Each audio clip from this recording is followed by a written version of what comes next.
Iran ने बना लिए हैं केमिकल हथियार। इस बात का खुलासा अमेरिका ने किया है। अमेरिकी एक्सपर्ट ने कहा है कि जितना हम ईरान को पिछड़ा समझ रहे थे, ईरान वैसा नहीं है।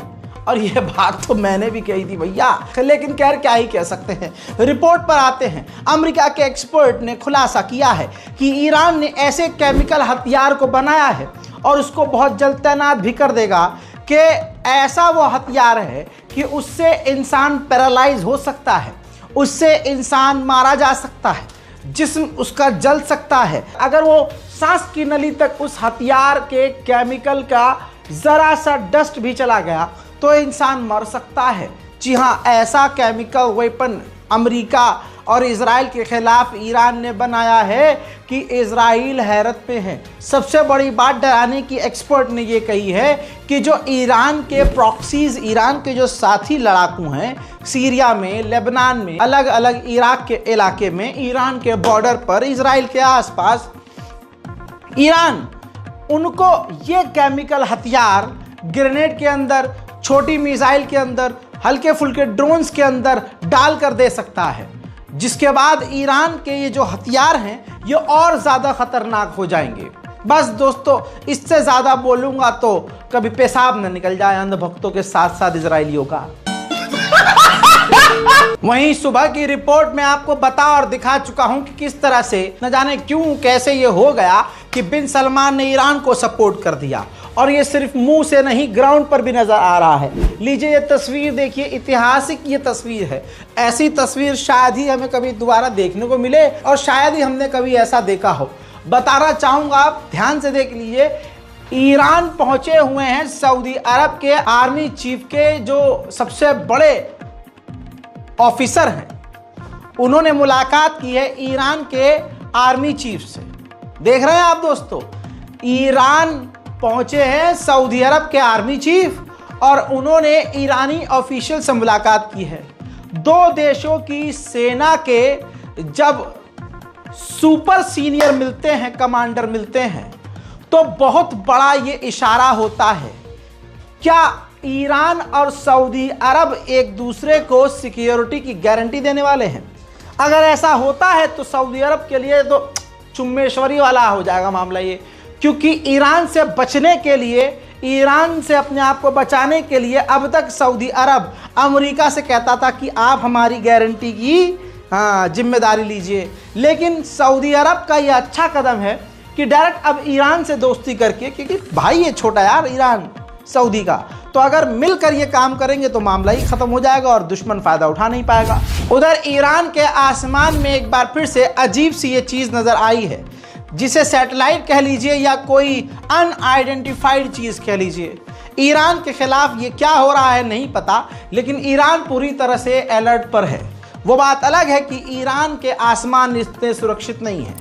हजरात, ईरान ने इंटरनेशनल लेवल की कॉन्फ्रेंस रखी थी। उस कॉन्फ्रेंस में देखिए, नसरुल्लाह के नाम पर यह कॉन्फ्रेंस रखी थी। उसमें इस्माइल कानी जनरल जो थे वो भी मौजूद थे, जिन पर इल्ज़ाम था कि इन्होंने नसरुल्लाह की लोकेशन को दिया है इजराइल को। अब ये तस्वीर सिर्फ दिखाने के लिए है, दुनिया के सामने क्या है नहीं पता, लेकिन ईरान ने कहा था कि इस्माइल कानी ईमानदार हैं और उनके खिलाफ ये प्रोपेगेंडा है। बहरहाल अब ये तीसरी बार इस्माइल कानी मीटिंग के अंदर नजर आए हैं। वहीं इराक के नेशनल सिक्योरिटी एडवाइजर को देख लीजिए, ईरान पहुंचे हैं। ईरान के डेलीगेशन से उन्होंने मुलाकात की है। कहा जा रहा है कि इराक के एनएसए अमेरिका का कोई पैगाम लेकर ईरान पहुंचे हैं। ईरानी कमांडर ने नेशनल टीवी पर कहा कि इजराइल इंसानियत के ऊपर एक धब्बा है, हम उस पर हमला जरूर करेंगे।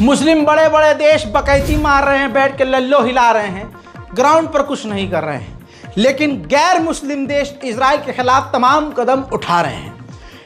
इटली और फ्रांस की एयरलाइंस ने इजराइल के लिए तमाम फ्लाइट्स को रद्द कर दिया है। इटली और फ्रांस का कोई जहाज अब इजराइल नहीं जा रहा है। बात करें ईरान की, तो ईरान के विदेश मंत्रालय के द्वारा फिर से कहा गया है कि ईरान तो न्यूक्लियर हथियार चाहता ही नहीं है। ईरान के जो हैकर्स हैं वो परमाणु बम से ज़्यादा खतरनाक साबित हो रहे हैं। मेरे दोस्तों, ईरान के हैकरों ने इजराइल के न्यूक्लियर वैज्ञानिकों और इजराइल के ऑफिशियल्स, इजराइल के डिफेंस मिनिस्टर समेत कई सीनियर ऑफिशियल्स की पर्सनल जानकारी लीक कर दी है। देखिए, मैं भी लीक कर रहा हूं, मैं क्यों पीछे रहूं, स्क्रीन रिकॉर्डिंग चला रहा हूं, ये ईरान ने जारी की है, ईरान के हैकर्स ने। अब भैया ट्रिम कर लीजिएगा, क्रॉप कर लीजिएगा और स्लो मोशन में देख लीजिएगा। इजराइल के टॉप ऑफिशियल, मिनिस्ट्री से जुड़े हुए, डिफेंस से जुड़े हुए, परमाणु संस्था से जुड़े हुए, हथियारों की फैक्ट्री से जुड़े हुए सीनियर ऑफिशियल्स की तमाम जानकारियां यहां दे दी गई हैं। और इस व्यक्ति को तो ज़रूर पहचानते होंगे, यह है इजराइल का, ये था डिफेंस मिनिस्टर। तस्वीर ज़रा ध्यान से देखिए, यह भी ईरान ने जारी की है। उनकी पर्सनल ज़िंदगी जो है अय्याशी वाली, उसकी तमाम जानकारी लीक कर दी है। अगली तस्वीर देखिए, इसमें इनके साथ जो इनकी बेटी की उम्र की लड़की नज़र आ रही है वो इनकी गर्लफ्रेंड बताई जा रही है। कई तरह के सवाल अब खड़े हो गए हैं। अब दोस्तों पासपोर्ट देखिए, नोगा बेंट, जी हाँ, उनकी बेटी की जानकारी, बल्कि पूरा का पूरा पासपोर्ट ही लीक हो गया है। पासपोर्ट की जो जानकारी है वो ऑथेंटिक होती है और पूरी दुनिया के लिए बराबर होती है। डेट ऑफ इशू आप देख रहे हैं 12/18/2016 और डेट ऑफ बर्थ देख रहे हैं 17/12/1996।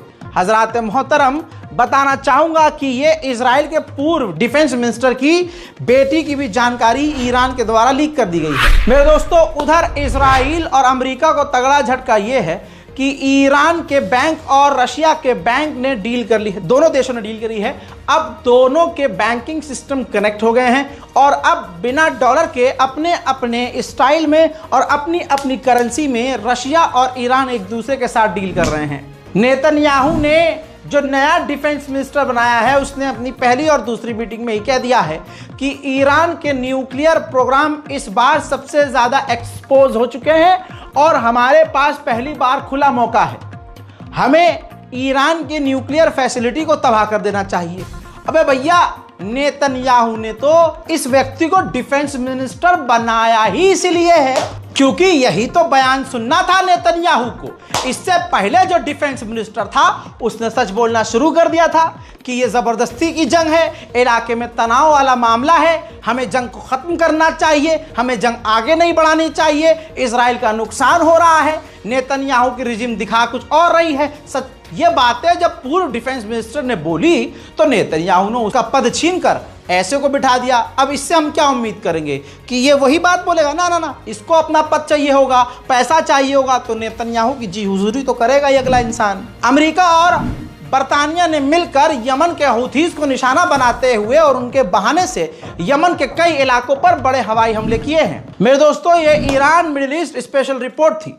आपको कैसा लगा ये जानकर? हमें बहुत अच्छा लगेगा। नीचे कमेंट कीजिए, वीडियो को शेयर कीजिए। हमारा तीसरा चैनल रज़ाग्राफी सोशल जाकर सब्सक्राइब कीजिए, क्योंकि खुदा खास्ता फिर से कुछ ऊपर नीचे अप्स एंड डाउन आते हैं तो मैं उस तीसरे चैनल पर भी यही काम करना शुरू कर दूंगा। तो जाइए, उस पर दुनिया भर की ऐतिहासिक कहानियाँ, दुनिया भर के ख़तरनाक से ख़तरनाक इन्वेस्टिगेशन और बहुत सारी जनरल नॉलेज वहाँ पर मौजूद है। और कई तरह के हम प्रोजेक्ट्स पर पहले से काम कर रहे हैं। एमरजेंसी के लिए अगर कोई भविष्य में कोई ऊंच नीच आती है तो हम उस चैनल पर भी आपको न्यूज़ अपडेट देना शुरू कर देंगे। ये चेहरा जहाँ जाएगा आपको खबर ज़रूर बताएगा। इस रिपोर्ट को शेयर कीजिए, चैनल को सब्सक्राइब कीजिए। जय हिंद।